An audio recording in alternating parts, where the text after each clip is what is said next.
जय श्री राम। सभी को राधे राधे। कैसे हो आप लोग? आशा करती हूँ आप स्वस्थ होंगे। मैं ईशा बेरी। आजकल मैं वीडियो बना रही हूँ, फेसबुक पे भी अपलोड कर रही हूँ और यूट्यूब पे भी कर रही हूँ। यूट्यूब का चैनल भी है मेरा ईशा बेरी के नाम से।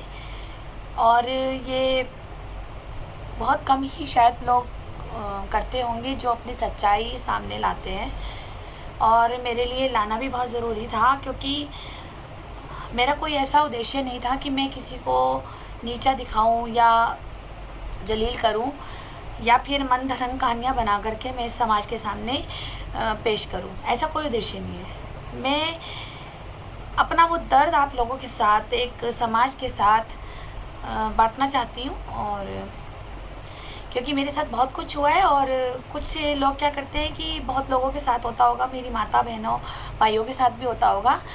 तो मुझे लगा कि क्यों ना मैं भी अपना दर्द जो मेरे साथ हुआ है वो आप लोगों को शेयर किया जाए।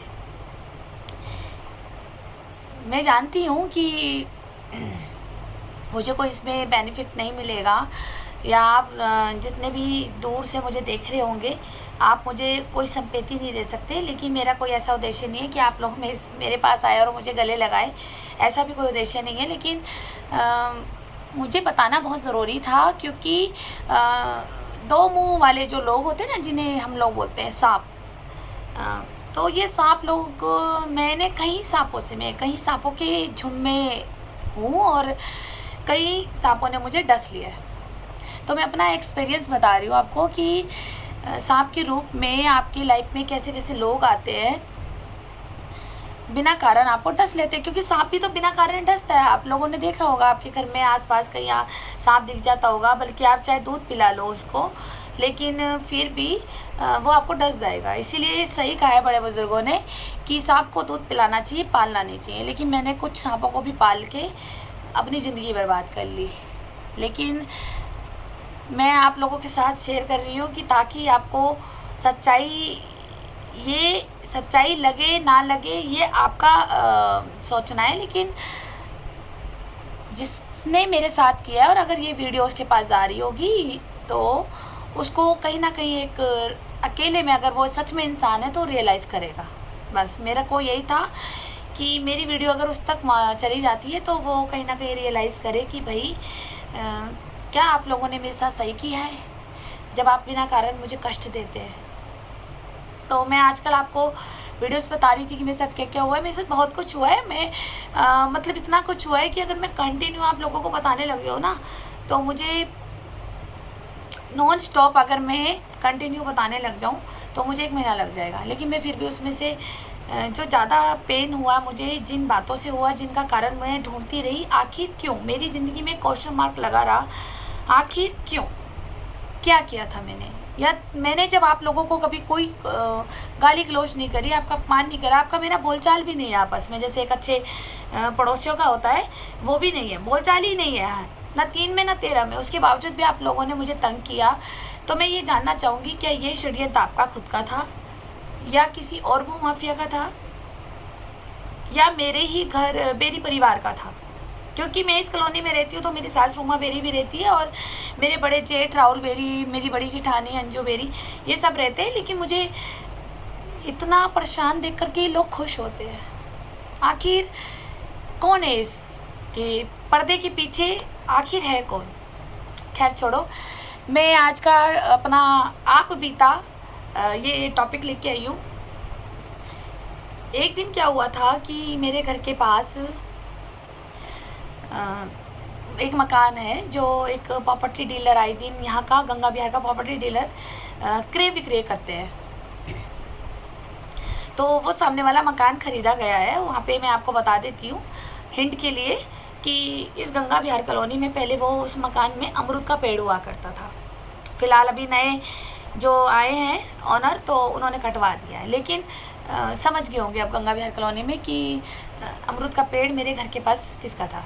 तो हुआ क्या था कि जब कोई मकान सेल करके जाता है प्रॉपर्टी डीलर को, तो वो जब तक प्रॉपर्टी डीलर के हाथ में रहता है, जब तक कोई नया कस्टमर ना ले, उसको कोई ख़रीद ना ले। तो मेरे साथ ऐसे ही हुआ एक दिन कि प्रॉपर्टी डीलर ने वो मकान ख़रीद लिया उन पार्टी से या बिकवा दिया होगा, तो वो चाबी अपनी प्रॉपर्टी डीलर के हाथ में दे गए कि भाई जब मकान दिखाना है, जिनने ख़रीदा है तो मकान दिखाना हो तो भैया आप दिखा देना। आप लोग भी यही करते होंगे ना, क्योंकि कोई बाहर से तो इतनी दूर से आएगा नहीं मकान दिखाने। भाई अगर मैं भी अपना ये मकान बेचूंगी और मैं यहाँ से खाली करके जाऊंगी, जो 90 दिन की एक लिमिट होती है, तो उसमें मैं थोड़ा थोड़ा सामान उठा के ही ले जाऊंगी और प्रॉपर्टी डीलर के हाथ में चाबी दे जाऊंगी कि आप मेरी एब्सेंट में ये मकान दिखा देना। ऐसे ही होता होगा। तो हुआ क्या, इस प्रॉपर्टी डीलर ने उनसे चाबी ले ली और वो लोग दिल्ली चले गए।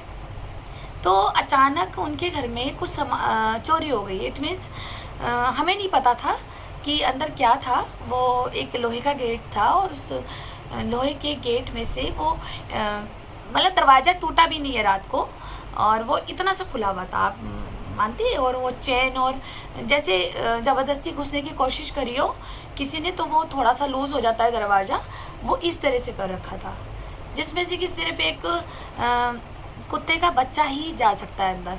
मैं इतना डिस्टेंस था दो दरवाज़ों को आपस में मिलने का। आप समझ रहे हो ना मेरी बात को। हमें नहीं पता था कि चोरी हो गई है। तो क्या होता है कि प्रॉपर्टी डीलर और इसकी वाइफ और इसकी बेटी, एक तो इनकी इतनी वर्ड से लूज़ वर्ड इतने गंदे होते थे ना इनके, समझ नहीं आया है कौन से स्कूल से पढ़ के आए हैं ये। तो मैं अपनी घर पे थी ऊपर 3rd फ्लोर पे। इसने मुझे बेल बजाई प्रॉपर्टी डीलर की वाइफ ने कि, और इनकी लहजा, ए इधर आ।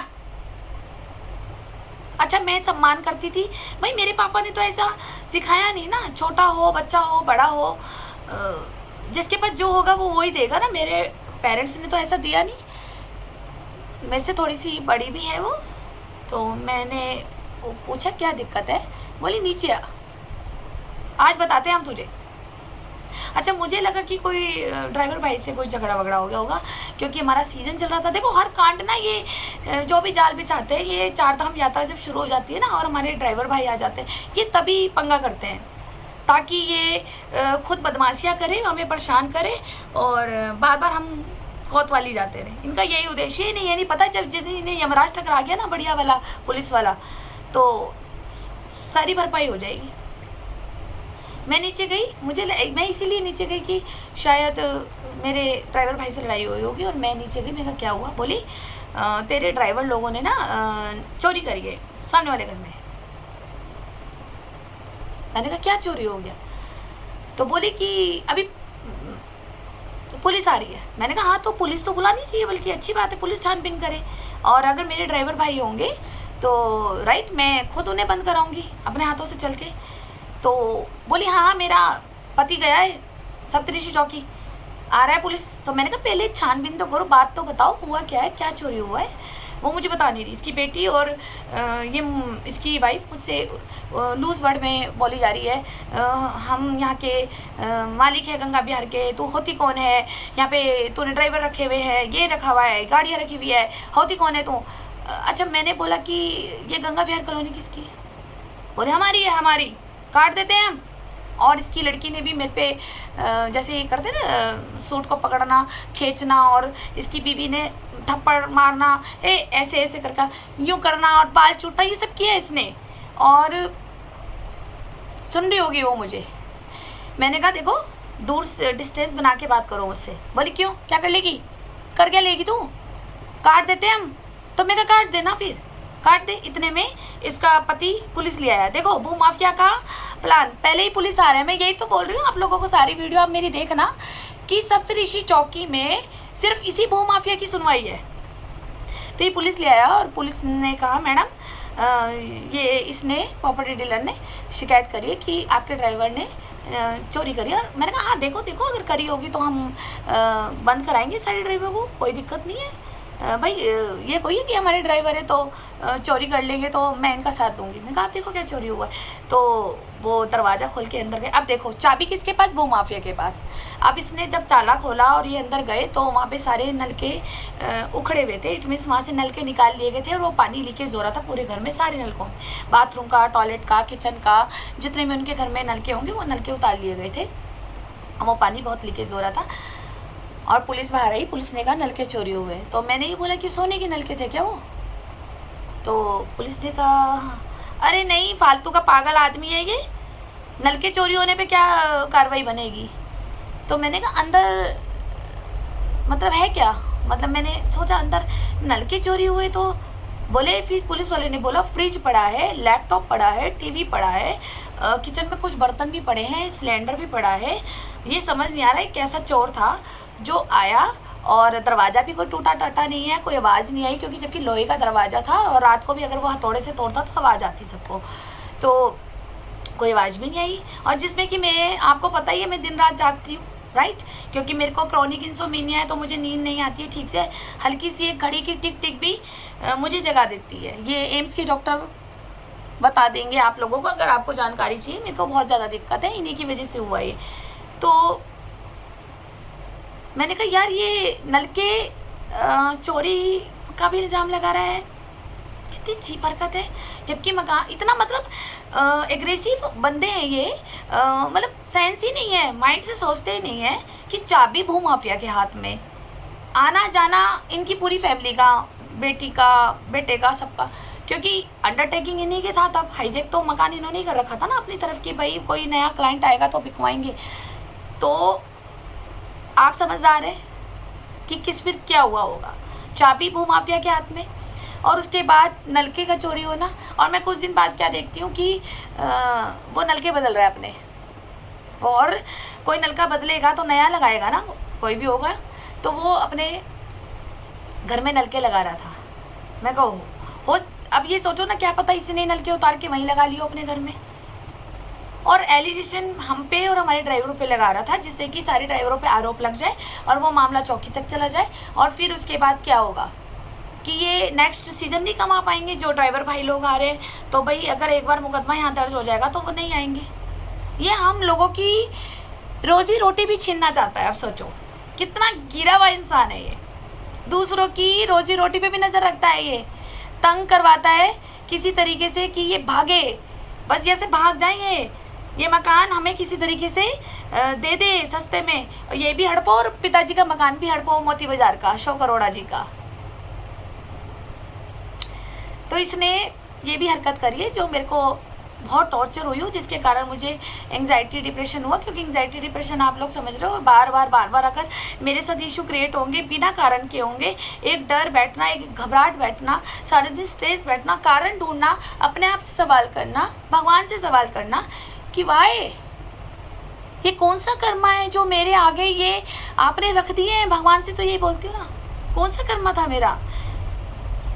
मैं जानना चाहूँगी आप लोगों से कि आखिर ये क्यों करता है, ये कौन है इस गंगा बिहार का असली भूमाफिया, ये है या फिर मेरे ससुराल वाले। जबकि मेरी सास भी यहीं रह रही है, रोमा बेरी, राहुल बेरी जी, मेरी जेठानी अनु बेरी, ये सब प्लानिंग प्लॉटिंग करते हैं। मतलब बहू के साथ हो रहा है कुछ सब कुछ, तो कोई सपोर्ट ही नहीं करता।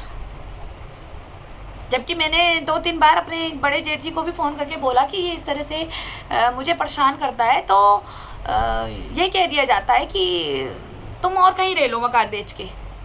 अब सोचो,